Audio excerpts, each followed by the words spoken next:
Legally કે illegally America જતા ભારતીયોનું તેમના જ લોકો દ્વારા શોષણ કરાતું હોવાની ઘટના અવારનવાર સામે આવતી રહે છે. આવા જ એક મામલામાં વર્જિનિયાના રિચમન્ડ શહેરમાં રહેતા બે ભારતીયને કોર્ટે કસૂરવાર ઠેરવ્યા છે. અમેરિકાના ડિપાર્ટમેન્ટ ઓફ જસ્ટિસ દ્વારા અપાયેલી માહિતી અનુસાર આ કેસમાં બંને કસૂરવારોને 20 વર્ષ સુધીની જેલની સજા અને $2.5 લાખનો દંડ થઈ શકે છે. એટલું જ નહીં, જે વ્યક્તિનું તેમણે શોષણ કર્યું છે તેને બંને કસૂરવારોએ આર્થિક વળતર પણ ચૂકવવું પડશે. કોર્ટે આ કેસમાં બંને પક્ષોની દલીલ સાંભળ્યા બાદ 22 જાન્યુઆરીના રોજ હરમનપ્રીત સિંઘ અને કુલબીર કૌરને દોષિત ઠેરવ્યા હતા. બંનેને 8 મે 2023ના રોજ સજા સંભળાવવામાં આવશે. હરમનપ્રીત અને કુલબીર કૌર પોતાના સ્ટોરમાં કામ કરી રહેલા એક યુવકનું ઘણા સમયથી શોષણ કરી રહ્યા હોવાની ફરિયાદ મળ્યા બાદ એફબીઆઈની રિચમન્ડ ફિલ્ડ ઓફિસે આ કેસની તપાસ શરૂ કરી હતી.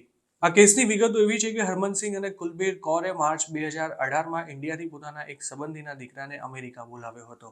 તે વખતે વિક્ટિમની ઉંમર 18 વર્ષથી ઓછી હતી અને બંને કસૂરવારોએ યુવકને અમેરિકાની સ્કૂલમાં એડમિશન કરાવી આપવાની લાલચ આપી હતી. જોકે તે અમેરિકા પહોંચ્યો તે સાથે જ બંને તેને પોતાના સ્ટોરમાં કામે લગાડી દીધો હતો તેમજ તેના પાસપોર્ટ સહિતના ડોક્યુમેન્ટ્સ પણ છીનવી લીધા હતા. હરમનસિંહ અને કુલબીર કૌર વિક્ટિમને સ્કૂલે મોકલવાને બદલે તેની પાસે આખો દિવસ પોતાના સ્ટોરમાં કામ કરાવતા હતા અને ઘણીવાર તેને માર પણ મારતા હતા. એટલું જ નહીં, વિક્ટિમ કોઈને કશું કહી ન દે તે માટે તેને સતત ધમકી આપીને ડરાવવામાં આવતો હતો. આખો દિવસ સ્ટોરમાં મજૂરી કરતા વિક્ટિમને પગાર પણ સાવ મામૂલી અપાતો હતો. એફબીઆઈના જણાવ્યા અનુસાર માર્ચ 2018થી લઈને મે 2021 સુધી વિક્ટિમનું ભરપૂર શોષણ કરવામાં આવ્યું હતું. વિક્ટિમને કસૂરવારો દ્વારા કેટલો હેરાન કરવામાં આવતો હતો તેની કેટલીક ચોંકાવનારી વિગતો પણ એફબીઆઈની તપાસમાં બહાર આવી હતી. ડિપાર્ટમેન્ટ ઓફ જસ્ટિસના જણાવ્યા અનુસાર વિક્ટિમને ઘણીવાર આખો દિવસ સ્ટોરમાં કામ કરીને રાત્રે ત્યાં જ સૂઈ જવાની ફરજ પાડવામાં આવતી હતી તેમજ તેને સરખું જમવાનું આપવામાં પણ નહોતું આવતું.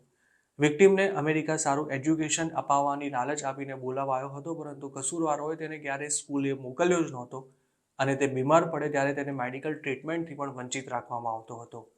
વિક્ટિમ પર કેમેરાથી સતત નજર રાખવામાં આવતી હતી અને તેના વિઝા પૂરા થઈ જવાની તૈયારીમાં હતા અને જ્યારે તેણે ઇન્ડિયા પાછા જવાનું કહ્યું હતું ત્યારે પણ તેને ઇન્ડિયા પાછો મોકલવામાં નહોતો આવ્યો અને અમેરિકામાં તેને ઓવરસ્ટે કરવાની ફરજ પાડવામાં આવી હતી. એફબીઆઈને એવા પણ પુરાવા મળ્યા હતા કે વિક્ટિમે પાછા જવાની વાત કરી ત્યારે હરમનપ્રીત સિંઘે તેને વાળ ખેંચીને ગળદાપાટુનો માર માર્યો હતો અને તેણે રજા માંગી ત્યારે તેને હથિયાર બતાવીને ધમકાવવામાં પણ આવ્યો હતો.